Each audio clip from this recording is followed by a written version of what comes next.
विषय है ईश्वर, ब्रह्म और शून्य।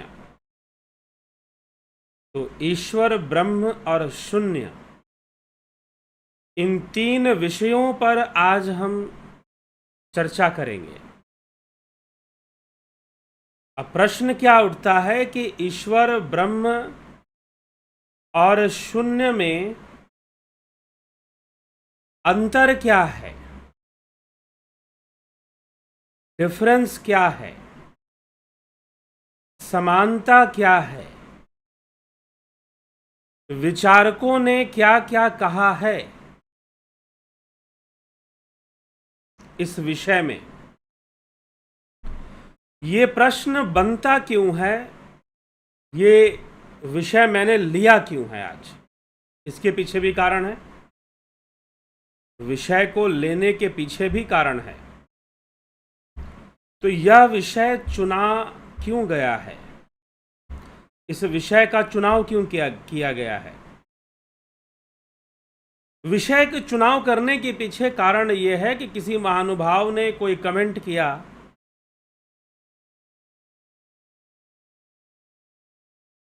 कि आप ब्रह्म और शून्य को एक मत बताइए, ये एक जैसे नहीं है। आदि शंकराचार्य ने शून्यवाद का खंडन कर दिया था। तो शून्य एक गलत कॉन्सेप्ट है, एक गलत चीज है, गलत विचारधारा है, मतलब खंडित विचारधारा है।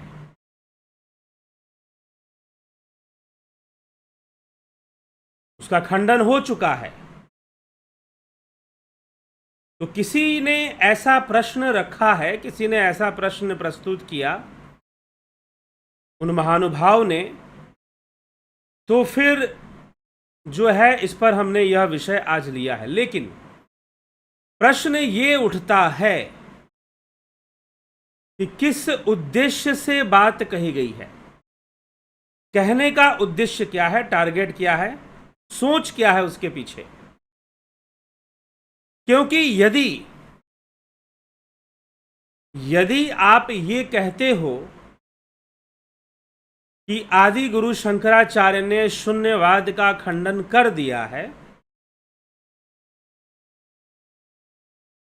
तो रामानुजाचार्य ने आदि गुरु शंकराचार्य का खंडन कर दिया है।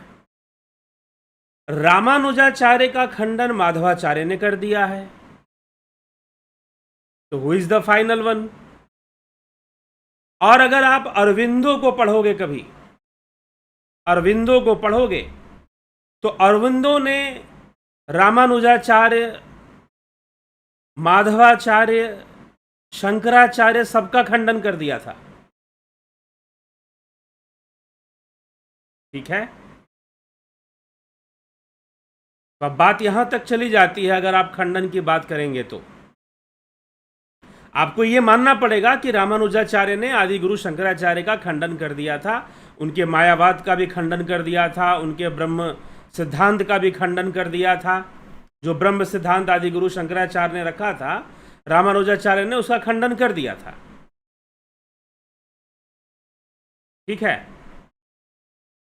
तो अब आपको यह निश्चय करना पड़ेगा कि आप किसकी बात को सही मानोगे और किसकी बात को सही नहीं मानोगे, या अपना रिसर्च करोगे, अनुसंधान करोगे, अपना अध्ययन करोगे और एक निष्पक्ष पार्शियलिटी के साथ नहीं, no partiality. When you go through the philosophy, अगर आप फिलॉसफिकल कंक्लूजन की तरफ जाते हैं, तो फिलॉसफिकल कंक्लूजन उतना परफेक्ट निकलती हैं जब उसमें कोई बायसनेस नहीं होती है, विदाउट एनी बायसनेस। अगर आप किसी प्रकार की बायसनेस रखोगे, अगर आप ये कहोगे कि नहीं माधवाचार्य सही थे, आपका उद्देश्य हो जाएगा माधवाचार्य को सही प्रूव करना, चाहे वहां पर एनालिसिस नहीं होगा, फिर वहां पर रीजनिंग नहीं होगा। ये फिलॉसफिकल टर्म है, ब्रह्म क्या है, शून्य क्या है, दार्शनिक विषय है, शास्त्र विषय है, ईश्वर क्या है, अगर आप पहले ही बायसनेस को एक्सेप्ट कर लोगे, मतलब कि पहले ही आप इंक्लाइन हो जाओगे एक साइड में, तो आप कभी भी रियल कंक्लूजन पर नहीं पहुंच पाओगे। तो अब फर्क नहीं पड़ता कि शंकराचार्य ने खंडन किया था कि नहीं किया था, क्योंकि अगर मैं रामानुजी हूं, अगर मैं रामानुजाचार्य का अनुयायी हूं, तो मैं तो ये मानूंगा कि हाँ, उन्होंने शंकराचार्य का खंडन कर दिया था और शंकराचार्य का सिद्धांत गलत था, मुझे ये मानना पड़ेगा।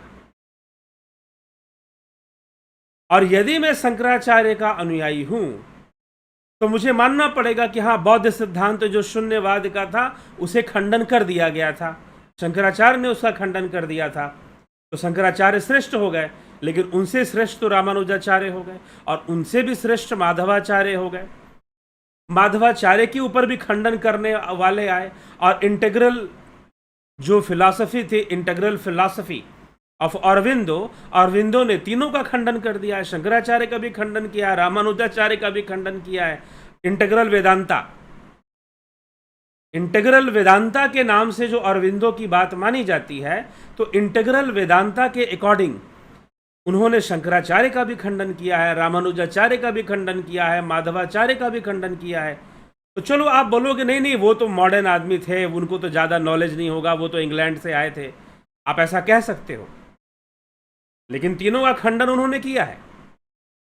क्वेश्चन ये उठता है, प्रश्न ये उठता है कि आज के समय में हम एक सही तरीके से विषयों को बिल्कुल निष्पक्ष भावना से, बिल्कुल नो बायसनेस, ना आप बुद्ध की तरफ बायसनेस रखिए, ना ही आप शंकराचार्य की तरफ बायसनेस रखिए, ना ही आप रामानुजाचार्य की तरफ रखिए, ना ही माधवाचार्य की तरफ रखिए। Without being biased you should make a research. पहले बायसनेस को खत्म कीजिए, इंटेंशनलिटी जिसको बोलते हैं, इंटेंशनलिटी को खत्म कीजिए आप। जब तक आपका इंटेंशन फिक्स होगा पहले से कि मुझे तो ये करना है, तो then you will go through that thing. आप जबरदस्ती चंद्रमा को सूर्य प्रमाणित करोगे, फिर आप जबरदस्ती चंद्रमा को सूर्य प्रमाणित करने में लग जाओगे, क्योंकि आपको वही प्रमाणित करना है। समस्या यहां पे आ जाएगी। तो जो रियल कंक्लूजन है, वहां तक आप कभी भी नहीं पहुंच पाओगे, कभी भी नहीं पहुंच पाओगे। ठीक है? तो कई बातें हैं जब हम आज की दृष्टि से देखते हैं, in the view of present, scientific view से हम चीजों को देखते हैं, साइंटिफिक थ्योरी के व्यू में जब हम पीछे मुड़कर देखते हैं, पीछे जो फिलॉसफीज हमारे आचार्यों ने दी है, उनको जब हम देखते हैं तो हम ये समझ पाते हैं कि भाई क्या चीज है, क्या घटना घटी है और वो क्या कहना चाहते थे। तो इसीलिए किसकी बात फिर ज्यादा सटीक साबित होती है, वो भी हमें समझना पड़ेगा, वो भी हमें देखना पड़ेगा। ठीक है? और अधूरा ज्ञान ठीक नहीं होता, इसलिए कई बार लोग कमेंट में बहुत बड़ी बड़ी बात लिख जाते हैं, लेकिन वो इतना शॉर्टकट में लिखते हैं, इतना शॉर्टकट में लिखते हैं कि उसका रिप्लाई शॉर्टकट में दिया नहीं जा सकता है। तो एक जब आपके अंदर बायसनेस हो जाती है, तो आप रियल कंक्लूजन पर कभी भी नहीं समझ सकते, और ये सनातन धर्म को कभी आप मजबूत नहीं कर सकते, कमजोर जरूर कर सकते हैं, क्योंकि आप बायसनेस के साथ चल रहे हैं। ठीक है? आप बायसनेस के साथ चल रहे हैं, आप बायस्ड हैं। और यहां पर इतने ज्यादा डिस्कशन हुए हैं, इतने शास्त्रार्थ हुए हैं हमारे देश में, इन विचारों के ऊपर इतनी चर्चाएं हुई हैं और शुरू से होती आई हैं, डिस्कशन होते आए हैं, रीजनिंग होती आई है, और उन्होंने बहुत सारे विचारधाराएं दी हैं, बहुत तरह की बातें प्रस्तुत की हैं। 6 शास्त्र बन गया है। अगर आप बौद्ध मत में जाओगे तो वहां पर 4 philosophies of school of philosophy पाई जाती है। स्वतांत्रिक पाई जाती है, वैभाषिक पाई जाती है, योगाचार मत पाया जाता है, माध्यमिक पाया जाता है। तो इस प्रकार से 4 मेन स्कूल ऑफ फिलॉसफीज पाई जाती है बौद्ध में, बौद्ध दर्शन में, बुद्धिस्ट फिलॉसफी में। तो अब यहां पर मैं कुछ बात आप लोगों के सामने मैं एक और तथ्य आपके सामने रखना चाहता हूं कि आज के समय में पीछे राम के नाम पर राजनीति होती थी, आजकल बुद्ध के नाम पे भी राजनीति होती है और बुद्ध को एक नया रूप देने की कोशिश की जाती है और उस षड्यंत्र में बहुत सारे लोग फंस जाते हैं। एक षड्यंत्र चल रहा है पूरे देश भर के अंदर बुद्ध के नाम पर, और मुझे लगता है कि देश भर में नहीं, पूरे विश्व में यह षड्यंत्र चल रहा है। क्योंकि मैं कुछ ऐसे लोगों से जुड़ा हूं जो फिलॉसफी के ऊपर स्टडी करते हैं, वर्ल्ड वाइड में करते हैं वो लोग। एक ऐसे ग्रुप से जुड़ा हूं जहां पर ऑल ओवर वर्ल्ड के फिलॉसफर्स आपस में कुछ डिस्कशन करते हैं, आपस में कुछ चर्चाएं करते हैं। तो ऐसा लगता है कि इंटरनेशनली भी ऐसा एक षड्यंत्र चलता है बुद्ध के नाम पर। अब इसके शिकार बनने वाले कौन से लोग हैं? एक तरफ बुद्ध को, अभी कोई बौद्ध दर्शन पे कोई लेक्चर दे रहा था तो बोल रहा था कि बुद्ध ने 4 आर्य सत्य दिए थे। आर्य सत्य दिए थे, आर्य सत्य। आर्य सत्य कहने का मतलब किसका? बुद्ध का सत्य। तो अब आर्य सत्य कैसे बुद्ध दे सकते हैं? क्योंकि आजकल जो कुछ नियो बुद्धिज्म के जो फॉलोअर हैं वो कहते हैं कि बुद्ध तो आर्य थे ही नहीं, तो बुद्ध भला आर्य सत्य कैसे दे सकते हैं? यहां तक कि लामा तारानाथ की पुस्तक में, बौद्ध इतिहास की उनकी जो पुस्तक है history of Buddhism in India, English में उसका जो ट्रांसलेशन है उसको यह नाम दिया गया है, भारत में बौद्ध इतिहास। उस पुस्तक में वो जितने भी बौद्धाचार्य हुए उन सबके साथ आर्य शब्द का उन्होंने प्रयोग किया है। आर्य नागार्जुन, आर्य वसुबंधु, आर्य दिगनाग, आर्य धर्मकीर्ति, सभी बौद्ध आचार्यों के साथ आर्य शब्द का प्रयोग किया हुआ है। क्यों भाई? बौद्ध आचार्य तो आर्य हो ही नहीं सकते हैं, वो तो आर्य विरोधी थे। ऐसा प्रचार आज के समय में कुछ लोग करते हैं, लेकिन बुद्ध ने तो आर्य सत्य दिए थे। बुद्ध ने जो सत्य बताए उनको आर्य सत्य कहा। ठीक है, तो फिर आर्य कौन थे? आर्य तो बाहर से आए थे, आर्य तो विदेशी थे। ये थ्योरी आ जाएगी फिर, जो कि कपोल कल्पित है। तो ऐसी बहुत सारी बातें शुरू हो जाती है। दूसरा पक्ष ये है कि कुछ लोग, और इसके शिकार बनने वाले 2 तरह के लोग हैं। एक जो बौद्ध मत को मानते हैं और दूसरा जो सनातन धर्मी हैं, जो हिंदू समाज से हैं। तो हिंदू धर्म में शून्य को नहीं माना जाता है, ब्रह्म को माना जाता है। ऐसा जब शंकराचार्य हुए, जब बुद्ध हुए, तो इस शब्द का कोई प्रयोग ही नहीं होता था जिसे हिंदू कहा जाता है। यह प्रयोग हिंदू सर्वप्रथम किसने किया? तो बाहर के जो आक्रांता आए उन्होंने किया हिंदू शब्द का प्रयोग। बाहर के आक्रांताओं ने हिंदू शब्द का प्रयोग किया, और यह हिंदू शब्द एक जियोग्राफिकल टर्म था। कुछ लोग ऐसा भी कहते हैं कि भाई हिंदू तो कुछ होता नहीं है, कोई तुम्हें गधा कहेगा तो गधा मान लोगे अपने आप को। जी नहीं, हिंदू का पर्यायवाची कभी गधा भी नहीं हो सकता। यह भी एक गलत इंटरप्रिटेशन हो जाएगा। It is a geographical term. जी हां, सिंधु नदी के पार के भूभाग पर, क्योंकि सिंधु नदी एक पार्टीशन कर देती थी समुद्र से लेकर हिमालय तक, एक विभाजन कर देती थी लैंड का, जमीन का। तो सिंधु नदी के उस पार जो भी रहता है उन सबको उन्होंने हिंदू कहा। वो सा का सही प्रोनाउंसिएशन नहीं कर सकते थे तो उन्होंने हिंदू कहा। सिंधु से हिंदू बन गया, हिंदूवासी कह दिया उन्हें। तो इस तरह से हिंदू धर्म की चर्चा होनी शुरू हो गई।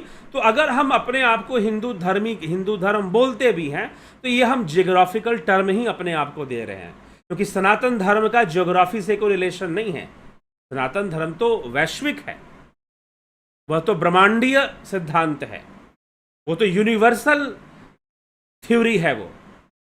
यूनिवर्सल है, वो पार्टिकुलर नहीं है, वो इंडक्टिव है, डिडक्टिव नहीं है। हिंदू होना डिडक्टिव लॉजिक कहा जाएगा, कंक्लूजन कहा जाएगा, लेकिन सनातन होना यह इंडक्टिव लॉजिक में आएगा। ठीक है, तो इन दोनों का एक फर्क तो अवश्य है, इन दोनों का एक फर्क तो अवश्य है। तो इसीलिए जो षड्यंत्र के दो प्रकार के शिकार हो रहे हैं, कुछ ऐसे लोग हैं हिंदू समाज से जो बुद्ध के बारे में कुछ इस ढंग से बातें करेंगे जैसे कि बुद्ध यूरोप से आए थे और बुद्ध की विचारधारा भी यूरोप से चल के आ गई हो, कहीं विदेश से कहीं आ गई हो। ठीक है, तो ऐसी विचारधारा का प्रसार भी भारतवासियों के अस्तित्व पे खतरा बनने वाली बात हो जाती है, फिर और खतरनाक हो जाता है। आप कहीं ना कहीं अपने पैरों पर ही कुल्हाड़ी मार रहे हो, ऐसी स्थिति बननी शुरू हो जाती है जब बुद्ध को आप ऐसे ट्रीट करोगे जैसे कि वो यूरोप से आ गए थे कहीं से, या कहीं कोई दूसरे विचारधारा के थे, वैदिक विरोधी विचारधारा के थे। जी नहीं, यह बिल्कुल गलत बात है। तो चलिए पहले तो आप ये समझ लीजिए कि बुद्ध की विचारधारा सनातन विचारधारा के या वैदिक विचारधारा के विपरीत नहीं है। तो फिर बौद्ध दर्शन को नास्तिक दर्शन क्यों कहा गया? प्रश्न ये उठता है, क्योंकि नास्तिक दर्शन कहने की प्रक्रिया या दार्शनिक जो डिबेट्स थी उनका डेवलपमेंट किस काल में हुआ है, किस एज में हुआ है, यह भी हमें समझना पड़ेगा।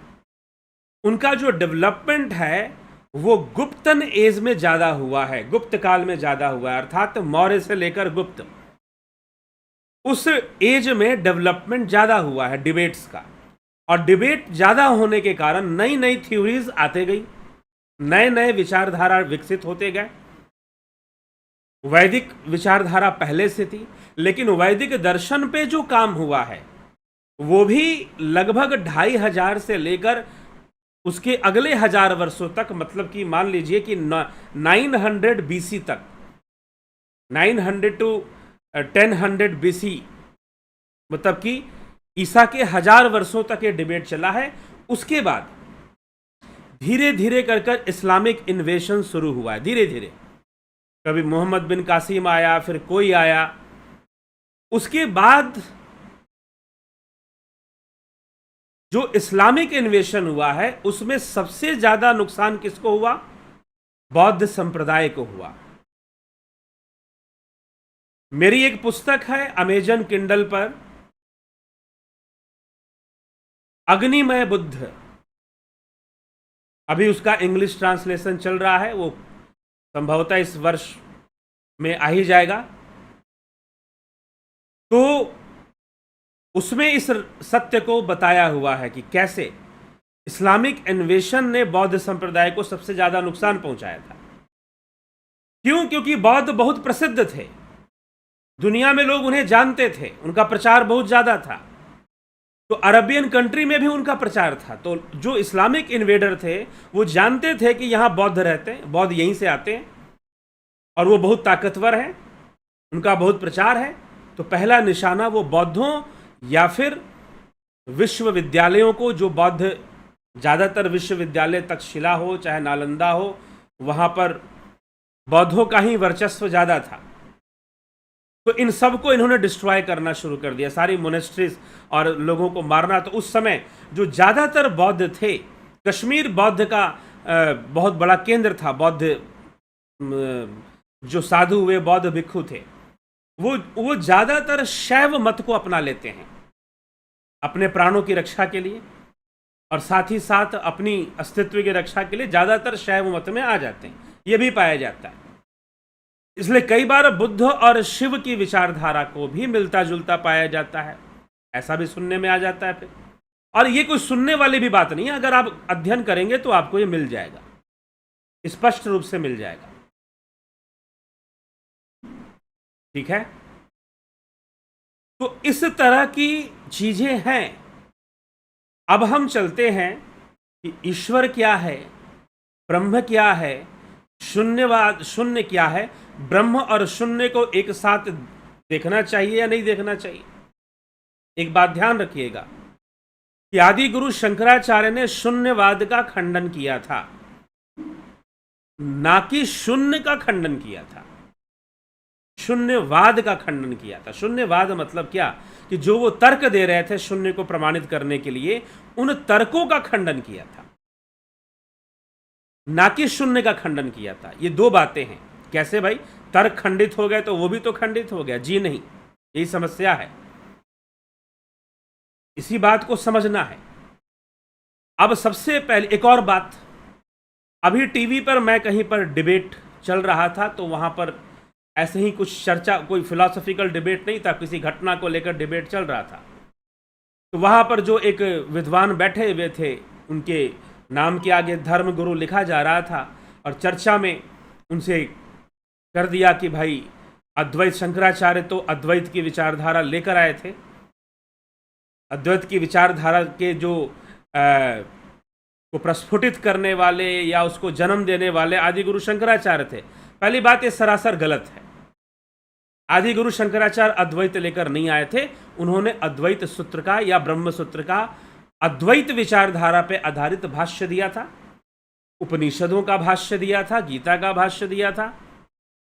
इसीलिए उन्हें भगवान भाष्यकार भी कहते हैं।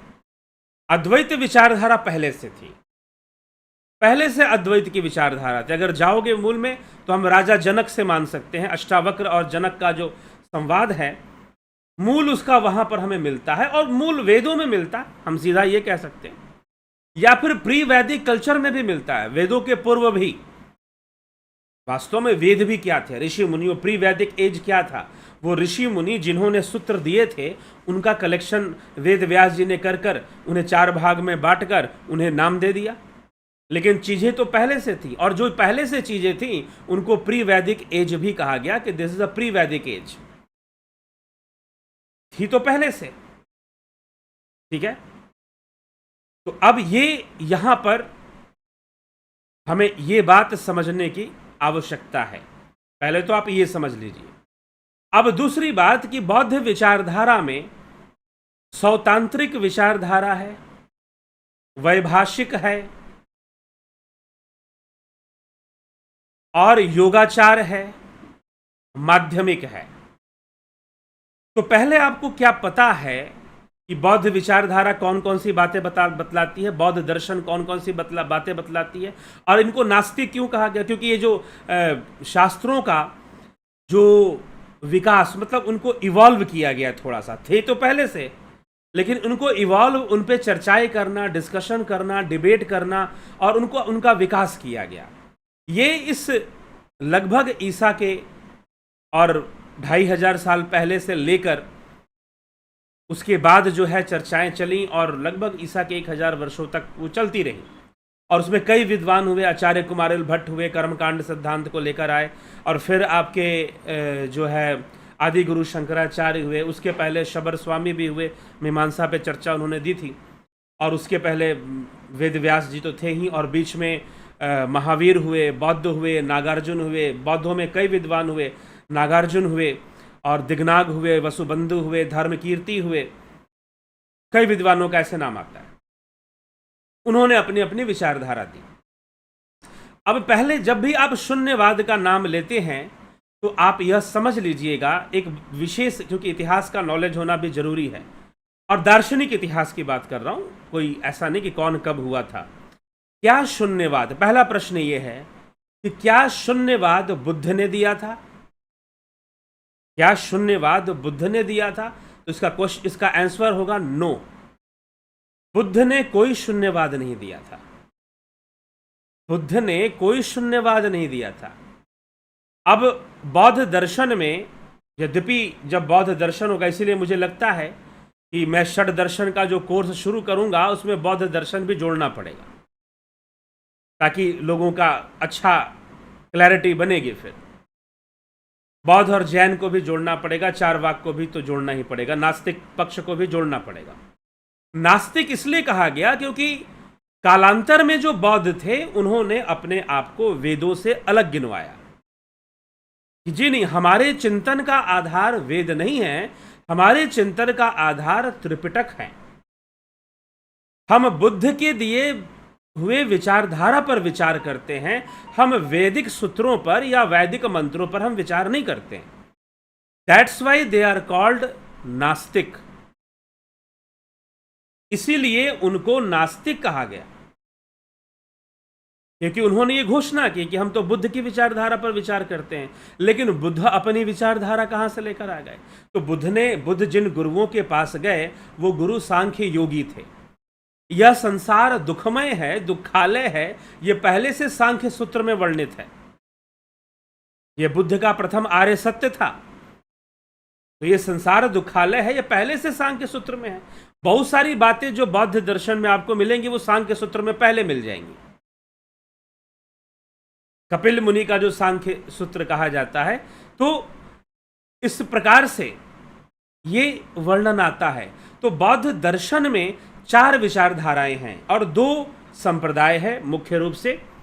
वैसे बाद में और भी संप्रदायों का विकास हुआ और उनका वर्चस्व भी बना।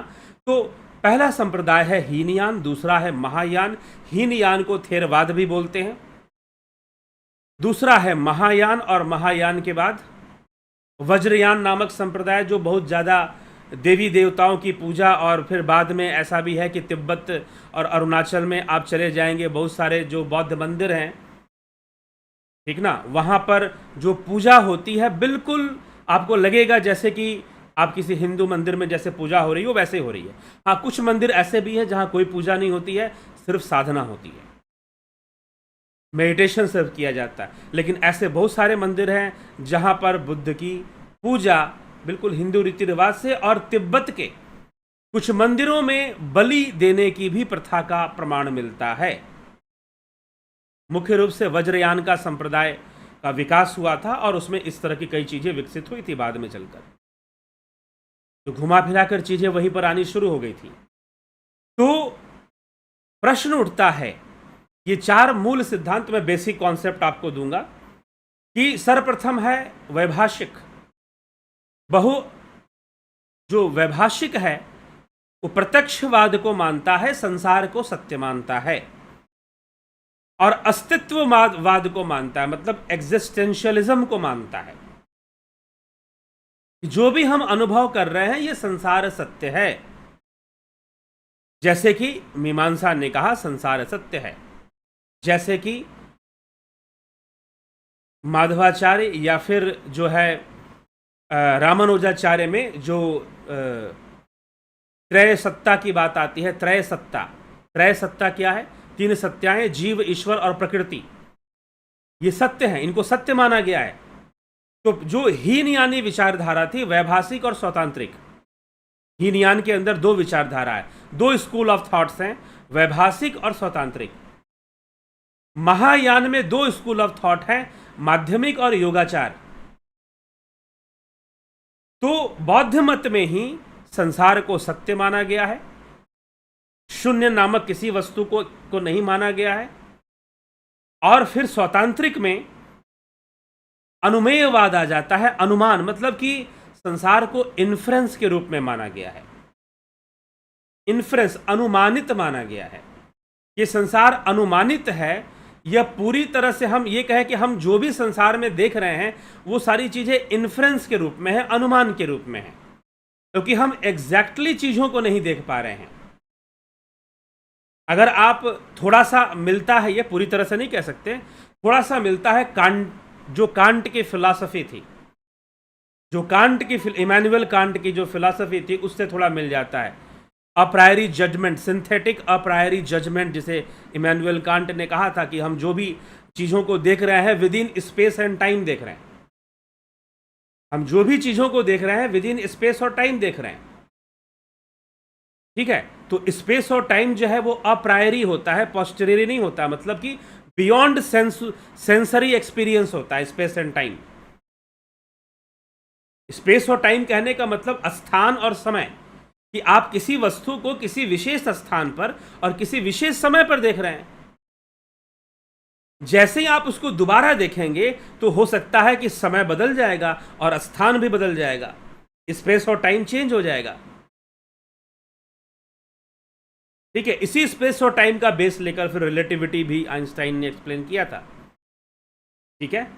तो अनुमेयवाद की आप सारी चीजें इन्फ्रेंस के रूप में हैं, सारी चीजों का अनुमान हो रहा है, ना कि आप उसे एग्जैक्टली देख रहे हैं। तो ये बहु अनुमेयवाद, ये स्वतांत्रिक विचारधारा में बौद्ध ये दोनों हीनयानी कहलाए।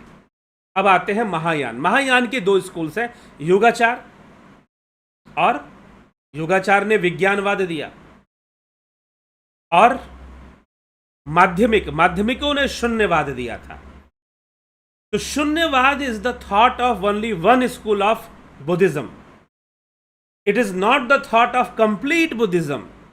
पहली बात तो यह समझ लीजिए, शून्यवाद जो विचारधारा है वो बौद्ध मत की एक विचारधारा है। इसे हम संपूर्ण बौद्ध मत नहीं कह सकते कि बौद्ध मत की संपूर्ण विचारधारा है।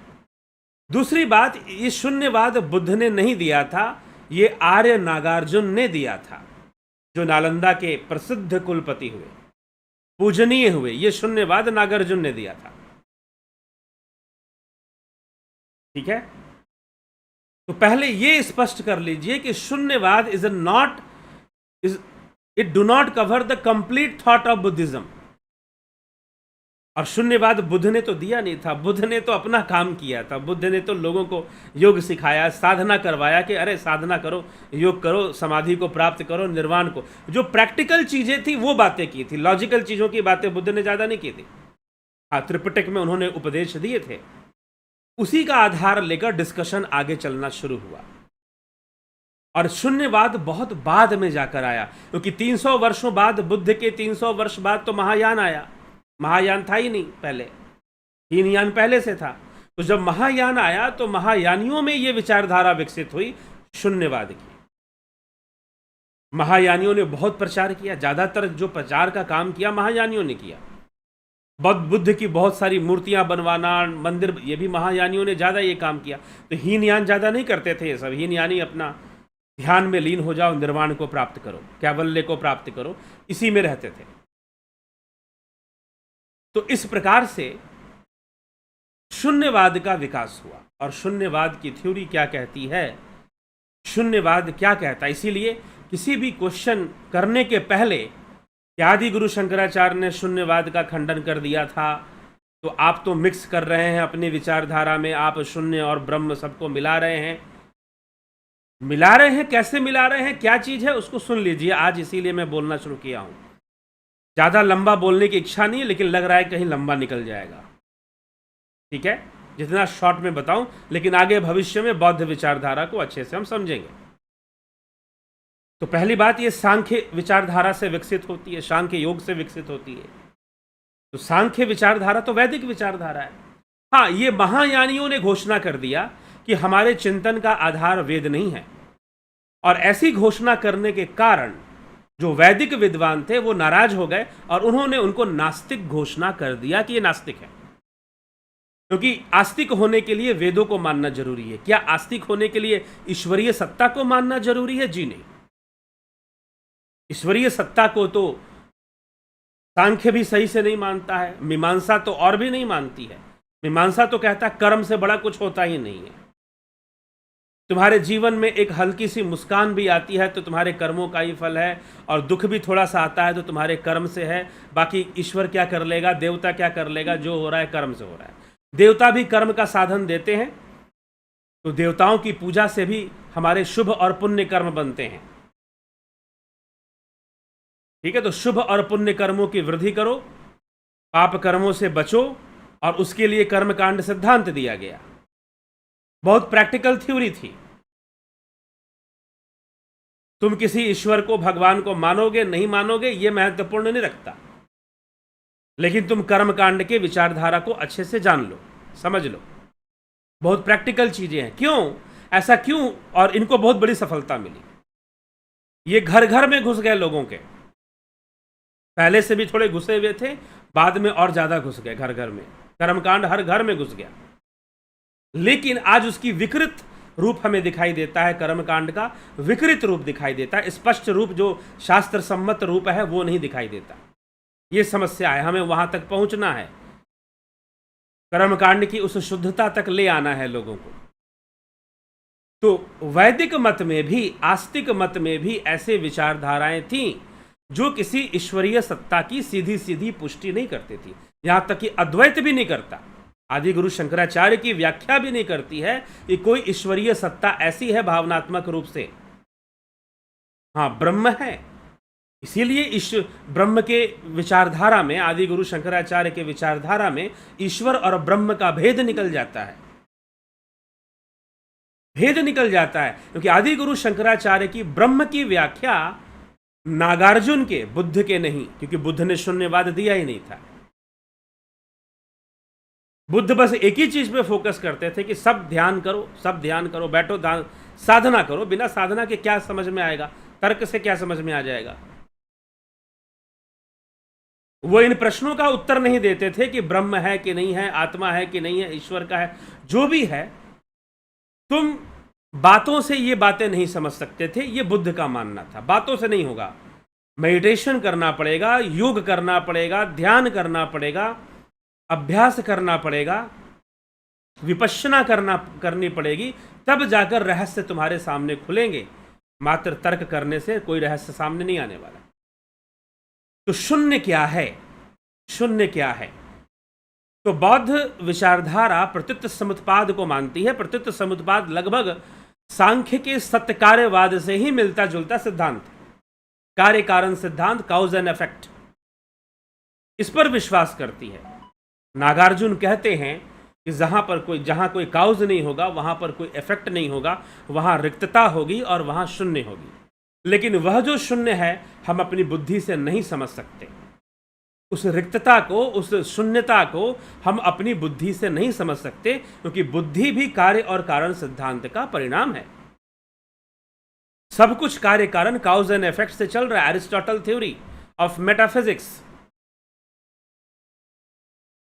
Matter and form, causation, theory of causation, और थ्योरी ऑफ काउजेशन से अरिस्टोटल ने मैटर एंड फॉर्म को डेवलप कर लिया था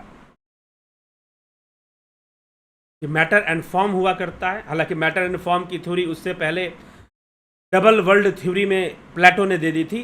कोशिश करेंगे कि अगले व्याख्यान में प्लेटो के डबल वर्ल्ड थ्योरी को हम समझने की कोशिश करेंगे। क्या था, मतलब कि डुअल वर्ल्ड, मतलब कि दो संसार, दो तरह के संसार हैं। आपको कृष्ण ने क्या कहा है परलोक के बारे में, वो भी समझ में आता है उससे। तो जो काउजेशन थ्योरी थी, अगर कोई काउज नहीं होगा तो कोई इफेक्ट नहीं होगा, फिर शून्य होगा। लेकिन हम उस शून्य को अपनी बुद्धि से कदापि नहीं जान सकते, तर्क से नहीं जान सकते।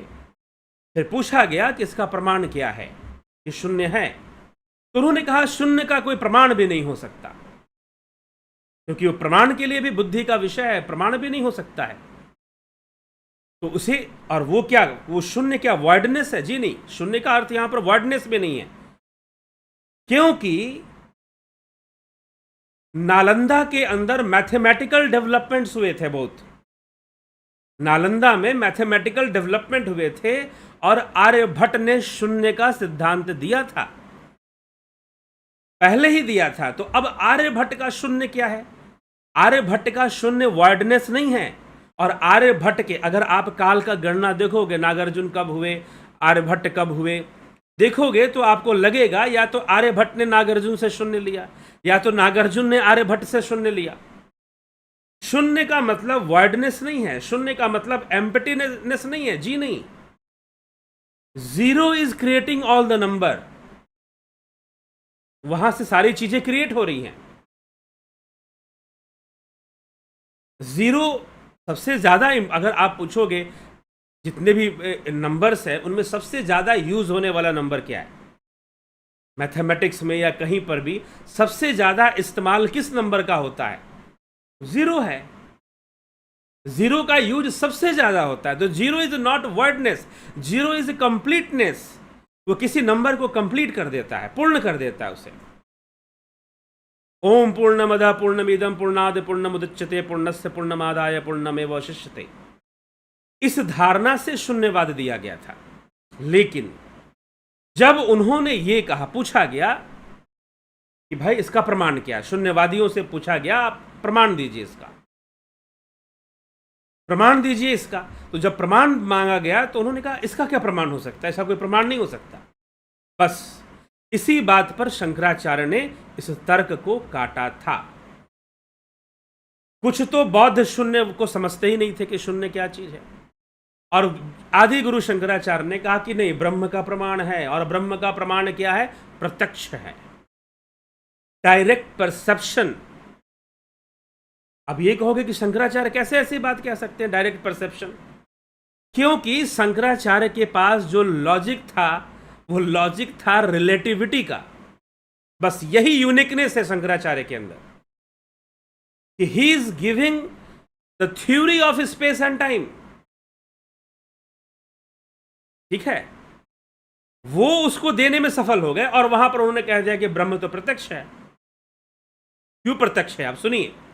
क्योंकि शून्यवाद ने यह बात मान लिया, क्या मान लिया? कि संसार मिथ्या है। संसार मिथ्या है, ब्रह्म अद्वैत भी कहता है संसार मिथ्या है, अद्वैत सिद्धांत कहता है जी हां संसार मिथ्या है, नो डाउट, इसमें कोई संशय नहीं है कि संसार मिथ्या है। तो जब आपने संसार को मिथ्या कह दिया तो आप संसार को प्रत्यक्ष नहीं कह सकते, क्योंकि जो प्रत्यक्ष है वो मिथ्या नहीं होगा। ये this is the logic of Shankaracharya. तो शंकराचार्य ने ये कहा कि क्योंकि हम शून्य को नहीं मानेंगे, आपके शून्य को क्यों नहीं मानेंगे? क्योंकि आपके पास शून्य का प्रमाण नहीं है। आप कहते हो कोई प्रमाण नहीं है। बौद्धों ने उत्तर दिया कोई प्रूव ही नहीं उसका। शंकराचार्य ने कहा कि ब्रह्म का प्रमाण है, और ब्रह्म का कौन सा प्रमाण है? 6 प्रमाण व्यवस्था, प्रत्यक्ष, अनुमान, उपमान, शब्द, अर्थापत्ति और अनुपलब्धि। इंडियन एपिस्टेमोलॉजी, वैदिक एपिस्टेमोलॉजी इसको बोला जाता है, ज्ञान मीमांसा। ये 6 प्रमाण है, उनमें जो सबसे पहला प्रमाण है उसमें रख दिया उन्होंने ब्रह्म को। इसीलिए उन्होंने कहा, जो विवेक चूड़ामणि में श्लोक आता है, ना गच्छति विना पाणम व्याधिर औषध शब्दता, व्याधियों के औषधि के शब्द से व्याधि दूर नहीं होती है। बिना अपरोक्ष अनुभवम ब्रह्म शब्देन मुच्यते। अपरोक्ष, अपरोक्ष, अपरोक्ष मतलब जिसका कोई परोक्ष नहीं है, without any medium, without any medium, कोई माध्यम नहीं है जिसका, अपरोक्ष अनुभूति ब्रह्म की। क्यों? जब आप ये कहोगे कि संसार प्रत्यक्ष है और बोलोगे कि कोई प्रमाण नहीं है आपके पास, ये जो प्रमाण व्यवस्था थी इसे बौद्ध भी लागू करते थे, कुछ को मानते थे कुछ नहीं मानते थे। क्यों? अब ये भी एक प्रमाण निकल जाता है कि भाई आपने वैदिक प्रमाण व्यवस्था को लिया, अपना अलग डेवलप करना चाहिए था ना। नहीं, बौद्धों ने वैदिक प्रमाण व्यवस्था को ही लिया था, और उसमें उन्होंने कहा कि नहीं, शून्य का कोई प्रमाण नहीं है। बस यहीं पर एनकाउंटर किया था आदि गुरु शंकराचार्य, लेकिन बहुत बाद में किया था। नागार्जुन बहुत पहले हुए, शंकराचार्य बाद में आए। कि ब्रह्म का प्रमाण है और ब्रह्म का प्रमाण प्रत्यक्ष है, तो अब प्रत्यक्ष है तो क्या संसार प्रत्यक्ष नहीं है? जी नहीं, संसार प्रत्यक्ष नहीं है, संसार अपरोक्ष नहीं है, संसार तो परोक्ष है। फिर कांट आ जाएंगे यहां पर, वेस्टर्न फिलॉसफी में जाएंगे तो इमैनुअल कांट ने कहा you are everything perceiving in a particular space and time. You are everything perceiving in a particular space and time. Shankaracharya ने वही बात बहुत पहले कह दी कि भाई तुम जो भी देख रहे हो, जो भी अनुभव कर रहे हो, वो मिथ्या है। क्यों मिथ्या है? कि तुम पर्टिकुलर स्पेस टाइम में देख रहे हो और तुम सेंसरी फ्रेम में देख रहे हो।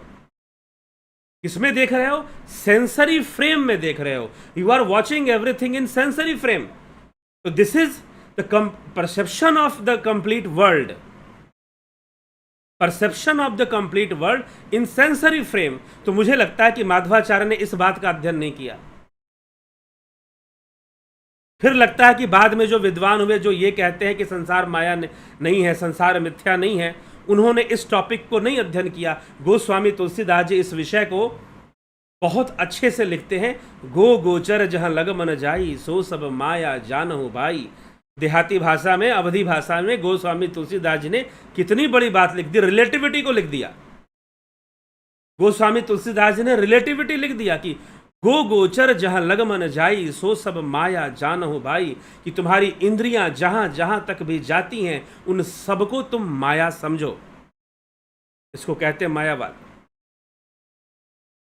भगवान राम, तुलसीदास जी की रचना है, राम जी लक्ष्मण जी को बोल रहे हैं। जब रामचरितमानस पे चर्चा हमने की थी तो ये बात हमने रखी थी। यहां पर वो रिलेटिविटी को ले आते हैं कि भाई इंद्रिय सेंसरी फ्रेम में आप चीजों को देख रहे हो, तो ये सारी चीजें परोक्ष हैं, अपरोक्ष नहीं है। मतलब आप डायरेक्ट नहीं देख रहे हो चीजों को, आप सीधा नहीं देख रहे हो चीजों को, आप इंद्रियों के बंधन में देख रहे हो और पर्टिकुलर स्पेस और टाइम में देख रहे हो, then it is a relative. Einstein के अनुसार space is not relative. Space को उसने कांस्टेंट मान लिया है, नॉट रिलेटिव, यूनिफॉर्म मान लिया है। Time is relative, length is relative, matter is relative, form is relative, simultaneity is relative, everything is relative. Space को छोड़कर सब कुछ रिलेटिव है। लेकिन आदि गुरु शंकराचार्य के थ्योरी में स्पेस भी रिलेटिव है। क्यों रिलेटिव है? क्योंकि जैसे ही आप अपनी कॉन्शियसनेस को डेवलप कर दोगे, अपने ध्यान योग से अपनी चेतना का विकास कर दोगे, आप सेंसरी फ्रेम को क्रॉस कर जाओगे, आपका स्पेस चेंज हो जाएगा,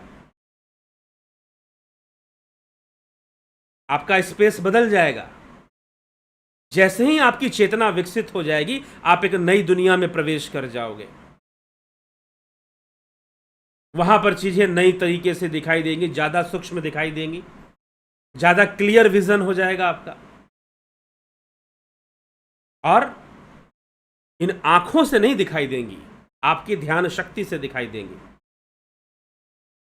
तो अब इस विषय को शून्यवाद भी कहता है। नागार्जुन बोलते हैं कि हम उस शून्य का साक्षात्कार कैसे करेंगे, हाउ परसीव कैसे करेंगे? तो उन्होंने कहा प्रज्ञा से करेंगे। क्या शब्द दिया? प्रज्ञा। अब प्रज्ञा शब्द भी वेदों का शब्द है, उपनिषदों का शब्द है, तो नागार्जुन प्रज्ञा शब्द का प्रयोग कैसे कर सकते हैं? ठीक है, तो ये एक मीथ था, ये भी एक गलत बात थी।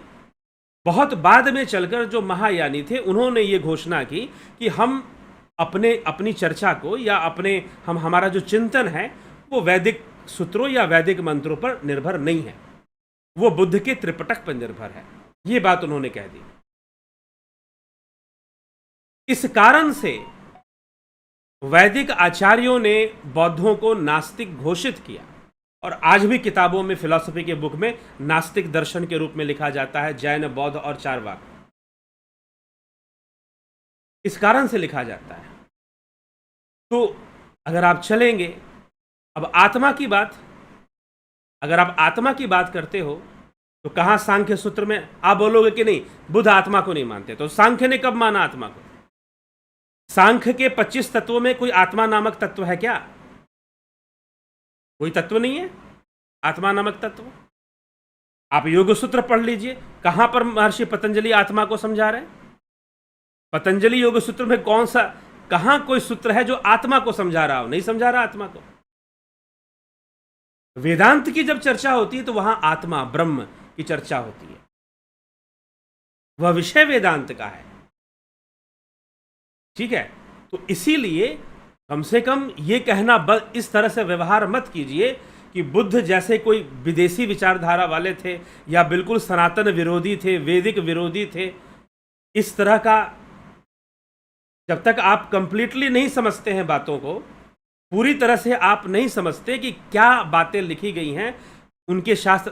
अब जो योगाचार मत है वो विज्ञान की सत्ता को मानता है, विज्ञान की सत्ता। अब यहां पर कुछ बौद्ध मिल जाते हैं, बोलेंगे अरे ये तो हमारा जो बौद्ध के जो दर्शन है वो विज्ञानवादी दर्शन है, मतलब आज का जो साइंटिफिज्म है उससे कंपेयर कर देंगे। जी नहीं, वो वाला विज्ञान नहीं है, वो वाला विज्ञान नहीं है जिसको साइंटिफिज्म बोलते हो आप। इसीलिए विदाउट नॉलेज लोग बहुत सारी, कहीं के ईंट कहीं का रोड़ा, भानुमति का कुनबा जोड़ा, हम बन गए साइंटिस्ट। तो ये व्हाट्सएप साइंटिस्टों से बच लीजिए, ये फेसबुक साइंटिस्ट से अपने आप को बचा लीजिए। नहीं तो इतने गलत इंफॉर्मेशन आपको वीडियो देख के लगेगा अरे वाह कितना अच्छा वीडियो बनाया, बड़ा सटीक बोल रहा है, एकदम वैज्ञानिक बना दिया हमारे धर्म को। ठीक है, तो आज का जो साइंटिफिज्म है उससे कोई रिलेशन नहीं है बुद्ध के विज्ञानवाद का। बुद्ध का विज्ञानवाद क्या कहता है? अब आ जाइए आदि गुरु शंकराचार्य के तैत्तिरीय उपनिषद का पंचमय कोश। अन्नमय कोश, प्राणमय कोश, मनोमय कोश, विज्ञानमय कोश। आ गया विज्ञानवाद। अंत में आनंदमय कोश। तो आदि यहां पर भी तो विज्ञानवाद आ गया। विज्ञानमय कोश क्या है? विज्ञानमय कोश है आपका चित्त। तो योगाचार मत, जो योगाचार मत है, जो योगाचार मत है, बौद्ध दर्शन का जो योगाचार मत है, वो चित्त की सत्ता को मानता है और चित्त को विज्ञान कहता है। लेकिन चित्त को विज्ञान बौद्धों से पहले उपनिषदों ने कह दिया है। गो थ्रू द उपनिषद। इसलिए मैं क्यों उपनिषद पे ज्यादा बोलता हूं। लोग यहां कहते हैं आप कबीर पे बोलो, आप बुद्ध पे बोलो। भैया उपनिषद पढ़ लो एक बार अच्छे से, फिर समझ में आएगा किसने कहां से लिया है, किसने कहां से क्या कहा है। ठीक है, उपनिषदों का अध्ययन अच्छे से कर लो, फिर पता चलेगा कौन कहां से निकाल रहा है, कौन कहां की बातें कर रहा है। तो विज्ञानमय कोश और विज्ञान, भगवान कृष्ण भी विज्ञान की चर्चा करते हैं, क्या नहीं करते? तो आप कैसे कहोगे कि वो विज्ञान मत के नहीं थे? ज्ञानम ते हम स विज्ञानमीदम वाक्षाम शेषत यज्ञातव्या ने हम भूयो अनित्य ज्ञातव्यम अवशिष्यते। हे अर्जुन, मैं तुझे ये ज्ञान विज्ञान सहित प्रदान करूंगा। विज्ञान कहने का क्या मतलब है? आप ज्ञान को ही विज्ञान कहना शुरू कर देते हो। जी नहीं, ज्ञान विज्ञान एक विरोधी तथ्य है जहां पर ज्ञान का साम्राज्य ही खत्म हो जाए। चित्त को निर्लेप करना, चित्त का लय करना, तो विज्ञानवादी जो थे, योगाचार मत, बौद्ध दर्शन योगाचार मत, जो विज्ञानवादी थे चित्त की सत्ता को मानते थे। जो शून्यवादी थे चित्त से भी आगे चले गए, शून्य में चले गए। बस इतना ही फर्क है। और यही आदि गुरु शंकराचार्य ब्रह्म में चले गए। नागार्जुन ने कहा कि शून्य की व्याख्या नहीं हो सकती। आदि गुरु शंकराचार्य ने कहा ब्रह्म की व्याख्या नहीं हो सकती।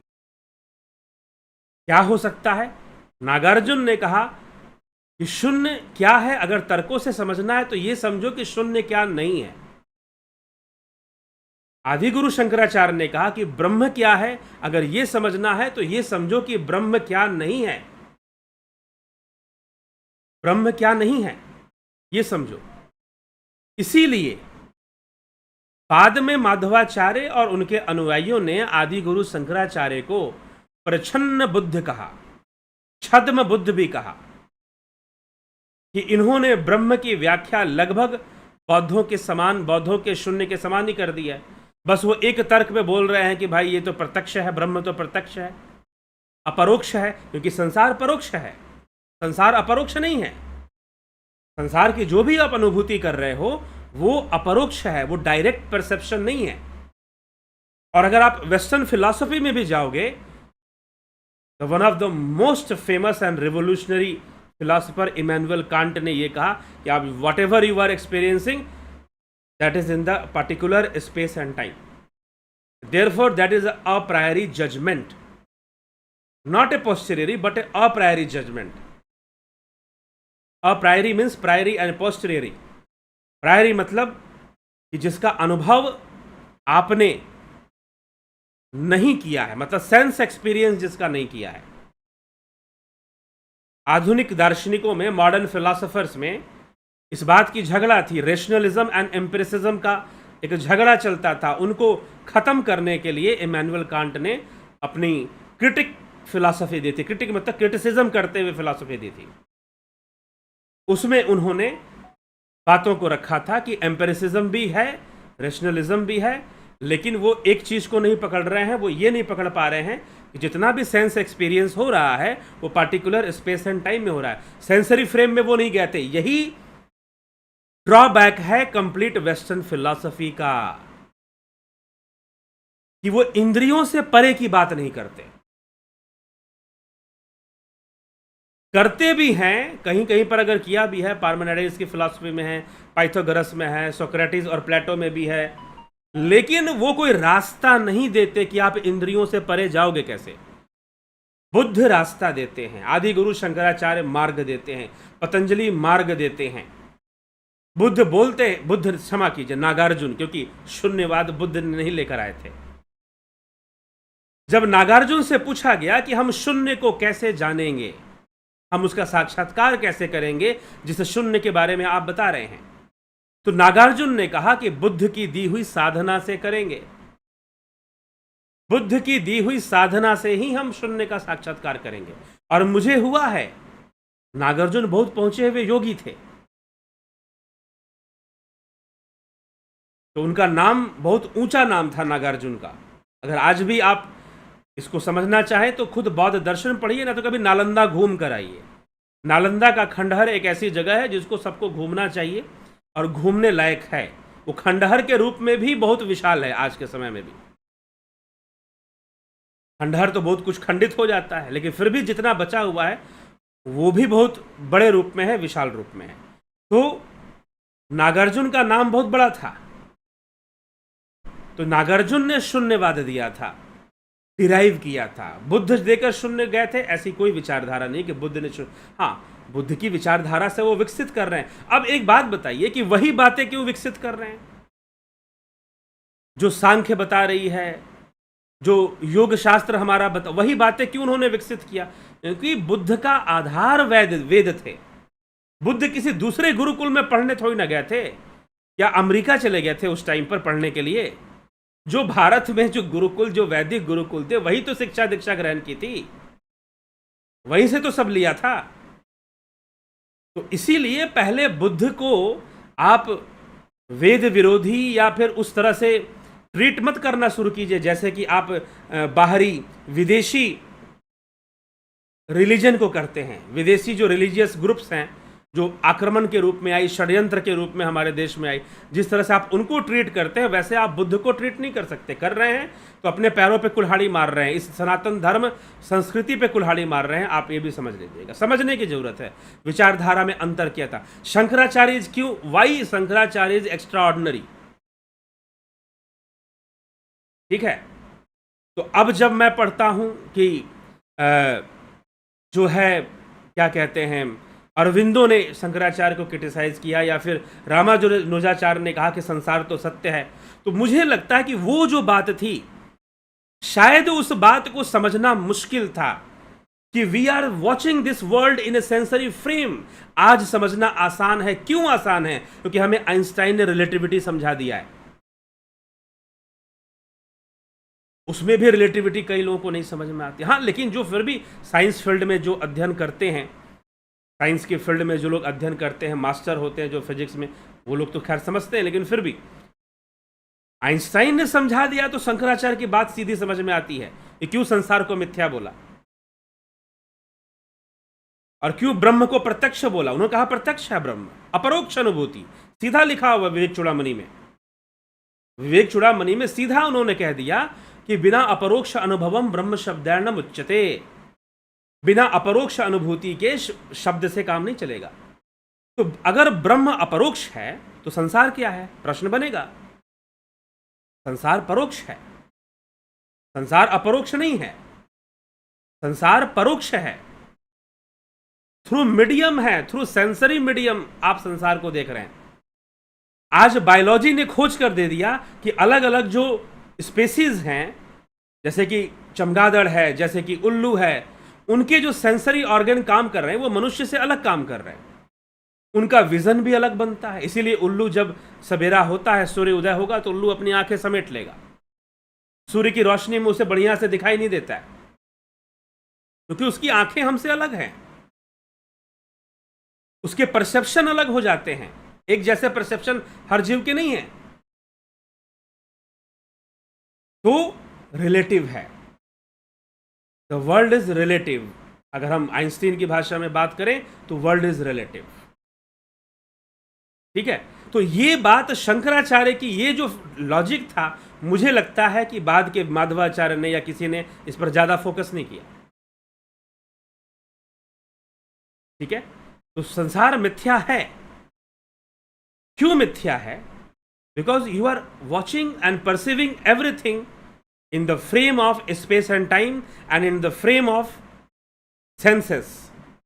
इंद्रियों के फ्रेम में सेंसेस को जोड़ दो, क्योंकि वेस्टर्न फिलॉसफी बियॉन्ड सेंसेस की कोई बात ज्यादा नहीं करती है। हाँ, रीजन और फेथ का झगड़ा है वहां पर, तो जो क्रिश्चियन फिलोसफर्स हुए, ऑगस्टाइन हुए, थॉमस एक्विनस हुए, उन्होंने फेद को ऊंचा बताया रीजन से, लेकिन कोई लॉजिक नहीं दिया, प्रूव नहीं कर पाए उसको। और जब प्रूव नहीं कर पा रहे तो क्या मतलब है? आदि गुरु शंकराचार्य फेद की बात ही नहीं करते। वो रिलीजियस फेद या आपको किसी गॉड में फेद करना है, किसी ऊपर वाले को मानना है, किसी ईश्वर को आपको फेद करना है, मतलब ही नहीं है कोई। वो ब्रह्म को समझा रहे हैं कि ब्रह्म क्या चीज है, अद्वैत, द एब्सोल्यूट रियलिटी, परम सत्य, वही शून्य जो है शून्यवाद का परम सत्य है। लेकिन बौद्धों ने यह स्वीकार कर लिया कि इसका कोई प्रमाण नहीं है। आदि गुरु शंकराचार्य ने कहा कि यह तो प्रत्यक्ष है, क्योंकि शून्यवाद और अद्वैतवाद में यह समानता थी कि दोनों संसार को मिथ्या मानते हैं।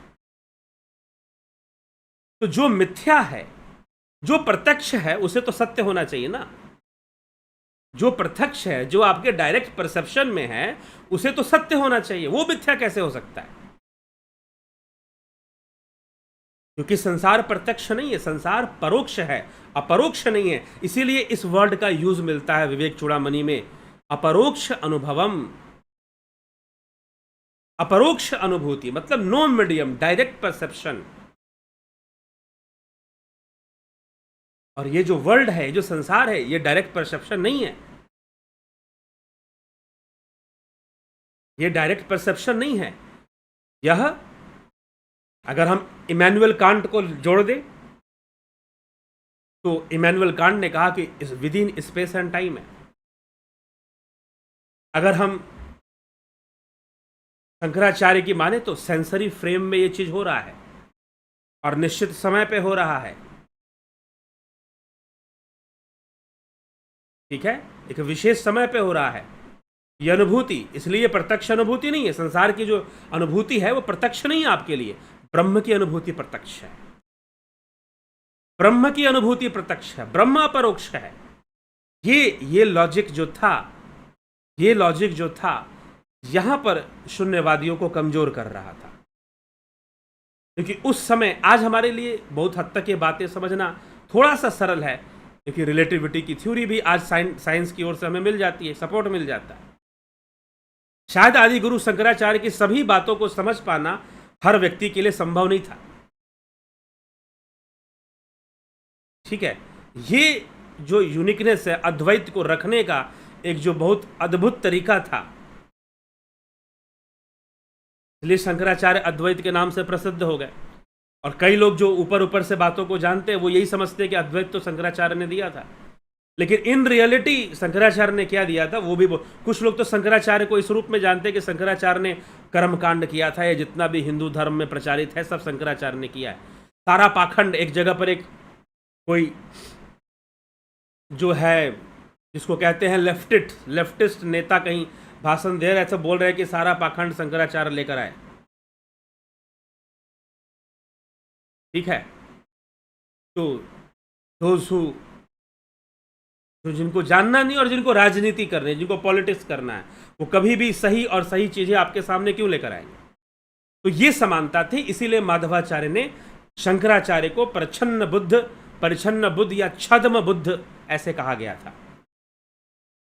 ठीक है, लेकिन खंडन कैसे, किस तरह से? और रही बात शून्यवाद का खंडन, तो या विज्ञानवाद का भी खंडन बहुत पहले ही कुमारिल भट्ट कर चुके थे, क्योंकि जीवन जीने के मायने में कर्म का सिद्धांत मायने रखता है।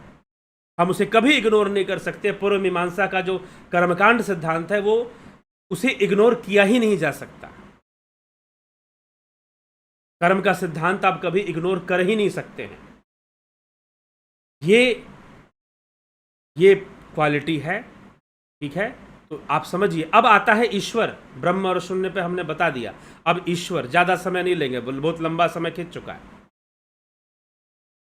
तो ईश्वर की विचारधारा मूल रूप से रामानुजाचार्य से आती है, जब उन्होंने ये घोषणा कर दी कि ईश्वर और ब्रह्म एक ही है। शंकराचार्य के अनुसार भाव जगत में ईश्वर भावनात्मक सत्ता के रूप में है और ब्रह्म भावातीत है। आदि गुरु शंकराचार्य की विचारधारा के अनुसार ईश्वर जो है भावनात्मक सत्ता के रूप में है, ब्रह्म भावातीत है। रामानुजाचार्य ने कहा कि नहीं, जब आप ये कहते हो कि सब कुछ ब्रह्म का विवर्त है तो ईश्वर उससे अलग कैसे होगा भाई? तो ईश्वर और ब्रह्म में भी कोई भेद नहीं। ये जो लॉजिक था रामानुजाचार्य का, ये एकदम समझिए कि क्लीन बोल्ड करने वाला लॉजिक था, बिल्कुल सही बात थी, ये गलत बात नहीं थी। आदि गुरु शंकराचार्य ने क्या इस विषय को नहीं समझाया? समझाया है, लेकिन इसका विस्तार नहीं किया। जितना विस्तार उन्होंने ब्रह्म को समझाने में किया, उतना विस्तार इस विषय का नहीं किया। अगर विस्तार करते तो जब वो कह रहे हैं कि संपूर्ण जगत ही ब्रह्म है, तो वो ईश्वर को ब्रह्म कहने से क्यों चूक जाएंगे? ठीक है, क्योंकि ब्रह्म की जो शुद्ध अवस्था है, जो शुद्ध अवस्था ब्रह्म की है, वो पारमार्थिक है, वो व्यवहारिक नहीं है, वो फेनोमेनोलॉजिकल नहीं है, वो फेनोमेनल वर्ल्ड में नहीं है, वो पारमार्थिक वर्ल्ड में है, वो सुप्रामेंटल वर्ल्ड में है। अगर हम अरविंदो की बात करें, सुप्रामेंटलिज्म का सिद्धांत उन्होंने दिया था, इंटीग्रल वेदांता के नाम से जो जाना जाता था। ठीक है, इंटीग्रल वेदांत करेंगे। अरविंदो का जन्म दिवस भी आ रहा है, तो उस पर हम अरविंदो के ऊपर ही, उनके सिद्धांत, उनके इंटीग्रल वेदांता पर ही हम चर्चा करेंगे कि वो क्या कहते हैं। ठीक है, तो ये फर्क था। तो रामानुजाचार्य का अपना तर्क अपनी जगह पर सही था, लेकिन बात कहां पे अटकी? त्रय सत्ता पर। त्रय सत्ता क्या है भैया? जीव, प्रकृति और ईश्वर। ये तीनों कभी एक नहीं हो सकते। अरविंदो यहां पर बिगड़ गए। अरविंदो ने कहा कि नहीं, तो इंटीग्रल वेदांता कैसे प्रूव होगा? इंटीग्रल मतलब समग्र, इंटीग्रिटी। अरविंदो ने कहा कि यह बात मुझे जच नहीं रही है कि तीनों एक नहीं हो सकते, तीनों हमेशा अलग अलग रहेंगे। मतलब जीव कभी ईश्वर, और इसी बात को माधवाचार्य ने थोड़ा सा और रामानुजाचार्य को काटकर जीव और ईश्वर दो सत्ता दे दिया, द्वैत सिद्धांत दे दिया। लेकिन जो अपरोक्ष अनुभव की बात शंकराचार्य कर रहे थे, उस पर कोई व्याख्या नहीं कर रहा था, कोई टिप्पणी नहीं कर रहा था। आदि गुरु शंकराचार्य अवधि भाषा में सिंपल से लिख जाते हैं, गो गोचर जहां, क्षमा करें, तुलसीदास जी, इसलिए गोस्वामी तुलसीदास जी की विचारधारा और उनकी रामचरितमानस को कभी भी साधारण नहीं समझना चाहिए, कभी भी नहीं। दूसरा एक और ग्रंथ संत ज्ञानेश्वर का जो सिद्धांत है, क्या बोलते हैं उसे, ज्ञानेश्वरी, कई साधना के बारे में गूढ़ रहस्य उसमें दिए हुए हैं। तो तुलसीदास जी कहते हैं, गो गोचर जहां लगमन जाए, सो सब माया जानहु भाई। इस सेंसरी फ्रेम में, सेंसुअस फ्रेम, ये जो इंद्रियों का फ्रेम है, इसमें आप जो भी देख रहे हो सब माया ही है, मिथ्या ही है। ठीक है, तो चलिए, ये सारी बातें थी। तो ईश्वर का फिर सिद्धांत आया, उसमें भावनात्मकता का वैल्यू आ गई, और क्या शुरू हो गया? मध्यकालीन भक्ति क्रांति शुरू हो गई। मध्यकालीन भक्ति क्रांति शुरू हो गई। ठीक है, तो मध्यकालीन भक्ति क्रांति की विशेषता, उसकी विशेषता क्या है, उसकी महानता क्या है? कि उसने लोगों के धर्म की रक्षा की। लेकिन एक प्रश्न चिन्ह भी उठता है भक्ति क्रांति पर। क्या प्रश्न चिन्ह उठता है? प्रश्न चिन्ह ये उठता है कि अगर चाणक्य की तरह सेना खड़ी कर ली होती तो क्या दिक्कत था? सारे संत मिलते और एक सेना खड़ी कर देते कि भाई लड़ो विदेशियों से, विदेशियों से युद्ध करो, लड़ो। अगर सेना खड़ी कर ली होती, जैसे चाणक्य ने, पता चला कि सिकंदर आ रहा है, अलक्षेंद्र आने वाला है, बहुत भारी सेना लेकर आ रहा है, भारत के राजाओं को इकट्ठा होना चाहिए, चाणक्य ने यही तो किया।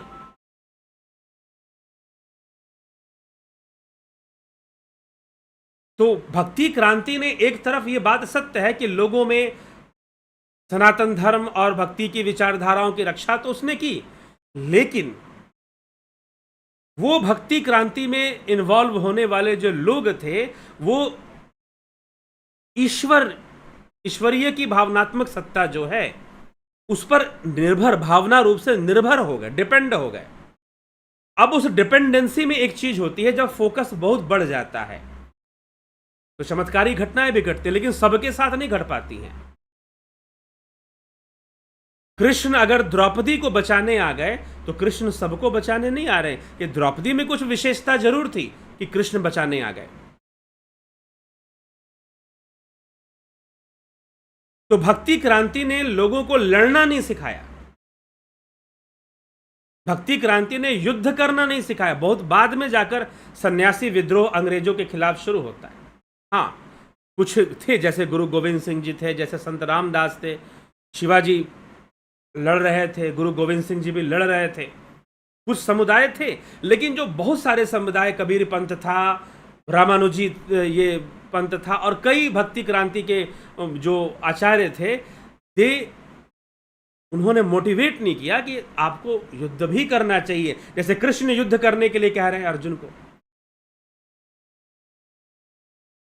युवाओं को वॉर के लिए तैयार नहीं किया कि आप अपनी संस्कृति के लिए, ठीक है, भक्ति भी करो और युद्ध भी करो, जैसे कृष्ण अर्जुन को समझा रहे हैं। कहीं ना कहीं उस चीज में कमी जरूर थी,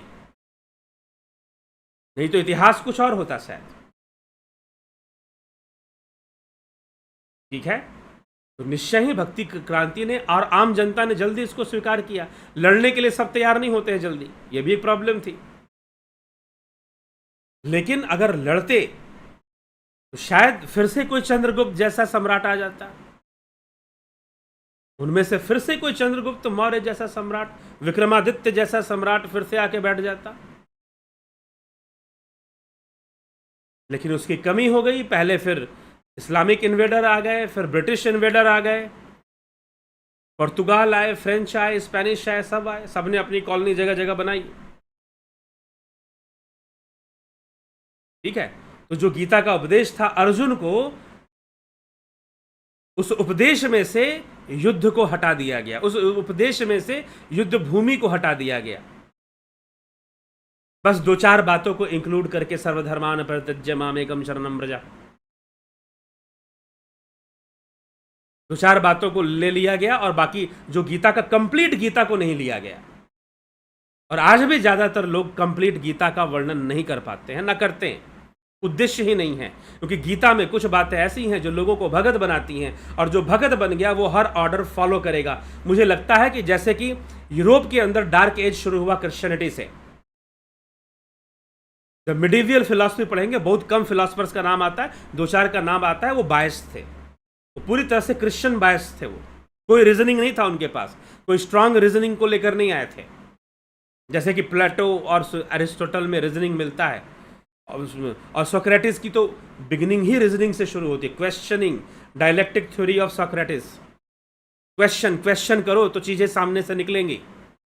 वो रीजनिंग से ही सारी चीजें स्टार्ट होती हैं सुकरात के दर्शन में। तो जो ईसाई मत के जो थे, वहां पर भी यही गुलामी वाली बात थी कि हम तो मानते हैं और उसको, और वहां से जो आज्ञा होगी हम वो करेंगे। ठीक है, तो कई बार ये एक कमजोरी भी आ गई। लेकिन यह भी सत्य है कि भक्ति क्रांति ने बहुत हद तक लोगों के हृदय में, मन में रक्षा की है। लेकिन जो पिछली वैदिक विचारधारा थी, हमारे पीछे की जितनी भी वैदिक विचारधारा थी, उन सबका लोप भी हो गया, वो लुप्त भी हो गए। उसका कारण भी कहीं ना कहीं भक्ति क्रांति था। उसका कारण इन्वेशन भी था, क्योंकि लोग इधर से उधर बहुत ज़्यादा माइग्रेट किए। लोग नॉर्थ से साउथ के डायरेक्शन में काफ़ी ज़्यादा गए, कोई कहीं गया, कोई कहीं गया, किसी का गांव उजड़ गया, क्योंकि आक्रांता आते थे और ऐसे करते थे। और उनको कोई ऐसा नहीं था चाणक्य की भांति जो सबको संगठित कर कर कुछ करके दिखा दे। ठीक है, कई राजा थे, उन्होंने इन्वेडर्स के साथ समझौता कर लिया अपने फायदे में। कुछ लड़ मरे, कुछ लड़ते रहे, राणा प्रताप, महाराणा प्रताप जैसे लोग, पृथ्वीराज चौहान जैसे लोग, और कुछ में उन्होंने बेवकूफ़ी भी कर दी। कुछ लोगों ने हिम्मत के साथ लड़ते रहे, अपना लोहा मनवाते रहे, जैसे महाराणा प्रताप। तो ये सारी चीज़ें समय समय पर चीज़ें आती रही। फिर बाद में खुद ही मुगलिया सल्तनत डाउनफॉल में चली गई औरंगजेब के बाद। तो ये सारी चीज़ें इतिहास में आती हैं।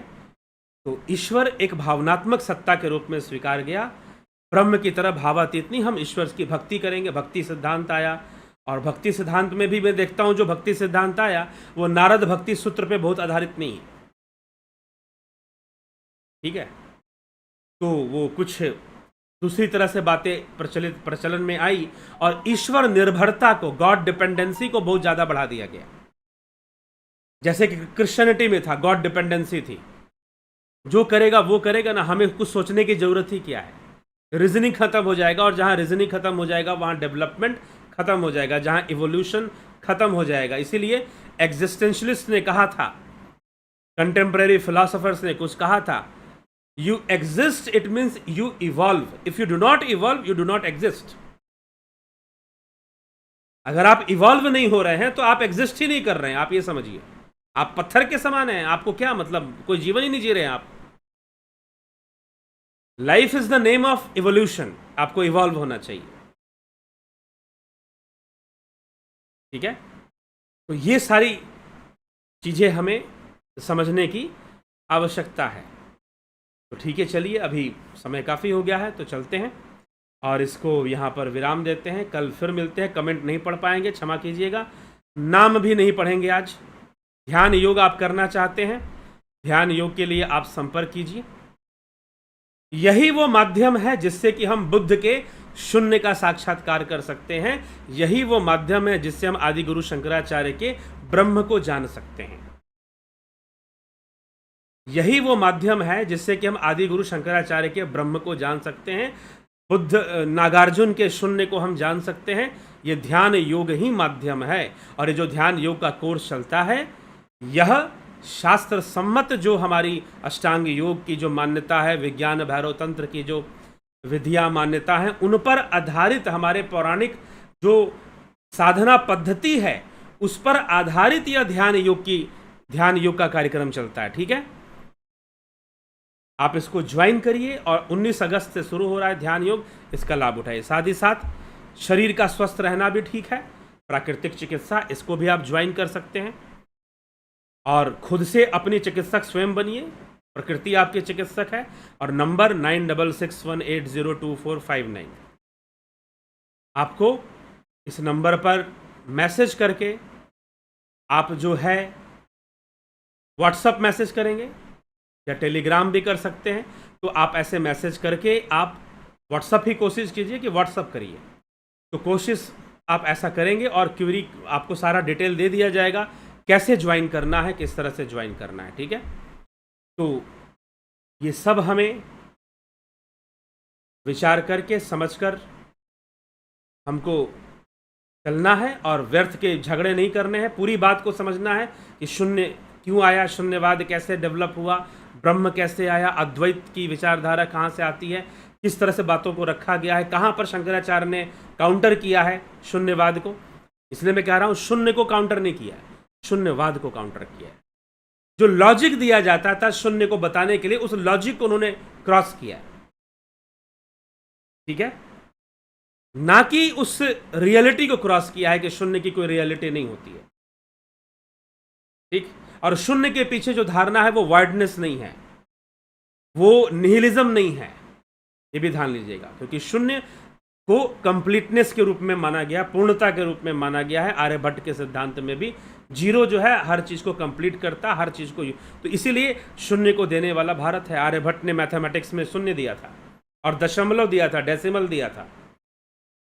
आज पूरा वर्ल्ड उसको यूज कर रहा है। अगर डेसिमल ना होता, अगर जीरो ना दिया होता, इतने बड़े बड़े जो कैलकुलेशन होते हैं स्पेस साइंस के अंदर, वो कहां से हो पाते हैं।